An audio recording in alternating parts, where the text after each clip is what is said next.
अहो पण मैत्रीपूर्ण लढतची निर्णय झालेला आहे. आदरणीय मुख्यमंत्र्यांनी देवेंद्र फडणवीसजींनी त्या संबंधित ग्रीन सिग्नल दिलेला आहे. सगळेजण आपल्या आपल्या पद्धतीने, तुम्हीच त्या मूडमध्ये येत नाही अजून, राजकीय पक्ष गेलेले आहेत त्या मूडमध्ये. आम्ही प्रत्येक जण आपल्या आपल्या पद्धतीने स्वबळ म्हणणार की मैत्रीपूर्ण लढत, आम्ही प्रत्येक जण आपल्या आपल्या पद्धतीने कामाला लागलेलो आहे. प्रत्येकाला खऱ्या अर्थाने अगर आपल्याला आमच्या पक्षांमध्ये, कारण का ह्या सिंधुदुर्ग जिल्ह्यामध्ये तुल्यबळ ताकद आहे. शिवसेना म्हणो किंवा भारतीय जनता पक्ष, तुल्यबळ ताकद अगर असेल तर युती करून, महायुती करून आम्ही बंडखोरीला कशाला आम्ही प्रोत्साहन देऊ. आजच्या तारखेला उदाहरण कणकवली नगरपंचायत तुम्ही बघा, उभाटाकडे उमेदवार आहेत का?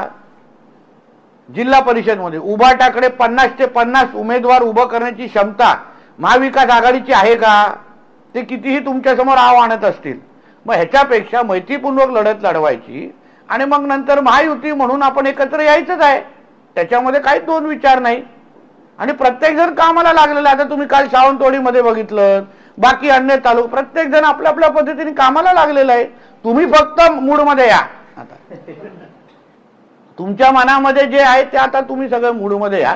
आणि मला हेही एका शिवसेनेच्या नेत्यांनी सांगितलं, वरिष्ठ नेता आहेत ठाण्याचे, की रत्नागिरीमध्ये जेव्हा एकनाथ शिंदे साहेब आलेले तेव्हा आमच्या स्थानिक इकडच्या शिवसेना नेत्यांनी पण स्वबळाचंच त्यांना सांगितलेलं आहे.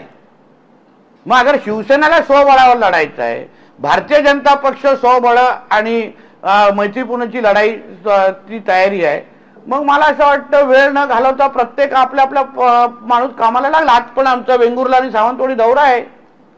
आमच्याकडे प्रत्येकाकडे 50-50 सक्षम उमेदवार आहेत, रेडी आहेत. आता माझं म्हणणं आहे की आता त्यांना अगर ताकद दाखवण्याची अगर त्यांची इच्छा असेल त्यांनी दाखवली. आम्हाला आदरणीय देवेंद्र फडणवीस साहेब काय बोलतात, आदरणीय रवी चव्हाण साहेब काय बोलतात, आदरणीय राणे साहेब काय बोलतात, हे आमच्यासाठी महत्वाचं आहे. तीच बैठक प्रदेश कार्यालयामध्ये झाली ना आमची.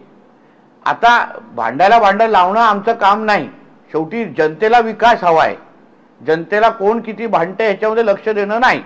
तर आमचं म्हणणं आहे की अगर आमच्या नेते मंडळांच्या समोर अगर कुठला निर्णय झाला असेल आणि त्यानुसार भारतीय जनता पक्षाचा कार्यकर्ता कामाला लागलेला आहे, आता परत आम्ही मीडियाच्या समोर इंटरव्ह्यू का देत बसायचं? ही आमची पद्धत, भारतीय जनता पक्षाची पद्धत नाही. आम्हाला नेते मंडळींनी सांगितलंय की बाबा स्वबळावर जायचंय, पुढे स्वबळावर आम्ही काम करतोय.